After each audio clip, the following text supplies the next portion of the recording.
Hi there. Hey, thanks so much for stopping back by here again. I'm going to hit on a few things here in rapid fire succession that may or may not seem to tie in together. But just to give you a better idea of what I'm talking about when I talk about the chapel in the meadow and the meadow way, where do I get this thing about the meadow? Okay, picture this. You have to use your imagination. Picture here in the United States, for example, that there were a green swath, a swath that wound its way around the continental United States that was green meadow and wildflowers and trees and streams and lakes. And it's several miles wide, but it winds itself all over the country. Okay, are you picturing this? Now, suppose that Jesus, as you imagine him to be, lives in that swath. That's the home of Jesus, is that green swath, that winding meadow that winds its way around the country.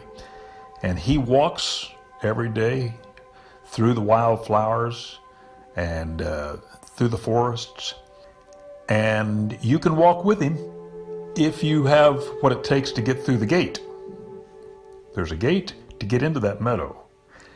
And to get in there and walk with Jesus, you have to have a certain set of ideals and values. And those values are fundamental to what I call the meadow way. If you have the values, you have the mindset, and you appreciate Jesus on that level, you can get in through that gate and walk with him and talk with him in the meadow that winds its way around the country. Now, I know it's imaginary. Maybe it actually does exist in another realm, but we just can't see it. That's what I like to think. So that's what I picture the meadow as being. It's the home of Jesus, where he walks with nature and with a handful, with his select followers who have what it takes to walk with him in the meadow. That's assuming, of course, that we can get in through that gate into the meadow. How do you do that? By subscribing to the kind of values and ethics that Jesus admires.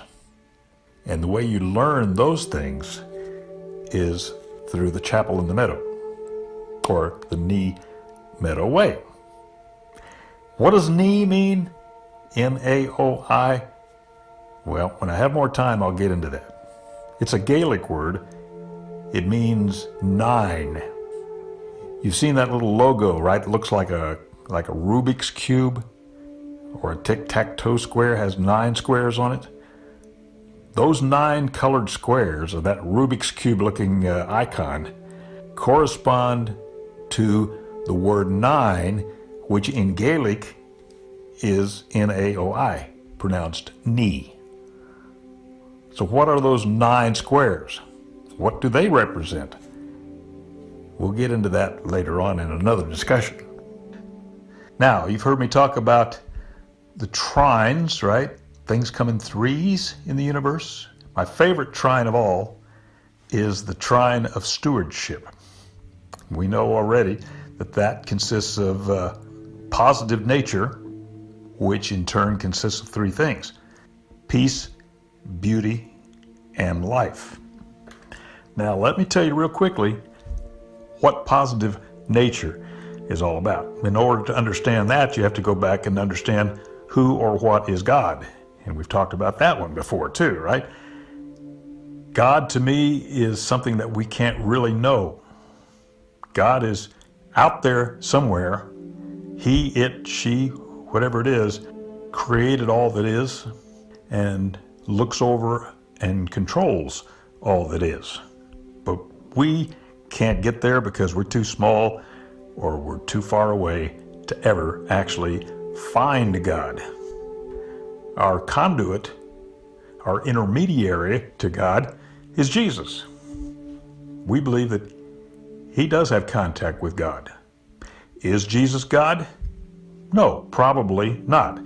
Can't say for sure, but speculation is that Jesus is a man, but probably not God, per se.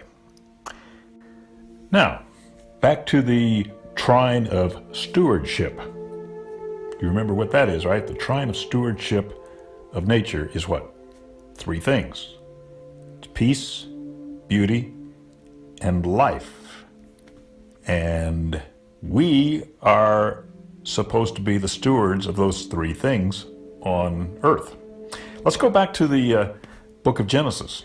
You'll remember that God, at the time of the creation, instructed Adam, and by extension, instructed us as human beings, to have dominion over all the other living things.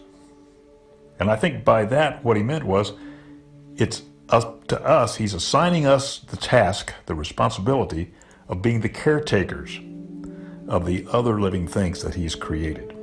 And to help us do that, he gave us, we human beings, a special gift of wisdom that he didn't give to any other creature. And the reason he gave us that particular kind of wisdom that sets us apart from all the other living things is in order to enable us to be their caretaker and to look out after those living things. And that is our number one task during our time in this world. And he did something else to help us along the way in our quest to carry out that task. He gave us the gift of Jesus, the Son. Jesus, of course, as we know, walks every day and every week and every month through that beautiful swath of green that winds its way around the universe, the meadow. And it's once we get in through that gate into the meadow and can walk with him, we'll discover that he is our guide. He's the IT expert, if you will, the one we go to find out how best to look out after nature and to keep things beautiful, keep things peaceful and full of life. Our guide is Jesus. Not necessarily Jesus Christ. That's a whole nother hat that he wears. We don't really go into that. The Christ, the Messiah, the Son of God, Son of Man, that's something different. Jesus Christ is not the same as Jesus of the meadow. Jesus of the meadow, the knee meadow, is a man who walks with us and talks with us, loves us, and guides us through our worldly existence. Now, positive nature, as I call it, simply means that when God, whoever or whatever God is, created nature, and that includes the laws of nature as well as all living things and all the processes that take place in the universe, when God created those things, he created them to be perfect. They were flawless. Everything was peaceful, everything was beautiful, and everything was full of life. If you look around and you see things in nature that are not all that beautiful, not all that peaceful, or contrary to life, what you're seeing are aberrations. You're seeing things that didn't quite go right. God created all these things to be perfect, but sometimes accidents happen.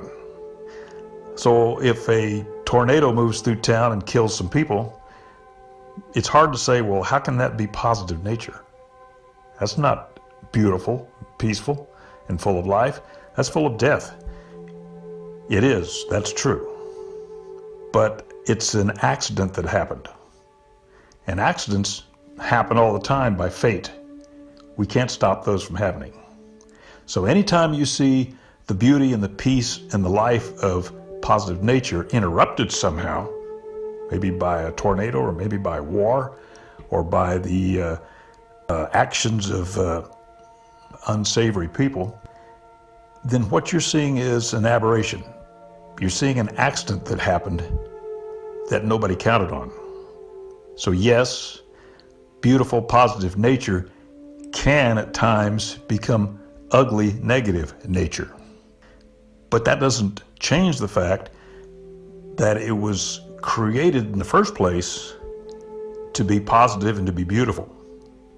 It's up to us as the stewards of nature to do whatever we can to use the power that God gave us to return things to a state of beauty or a state of peacefulness and tranquility, and to make sure, above all, that we protect life, all life.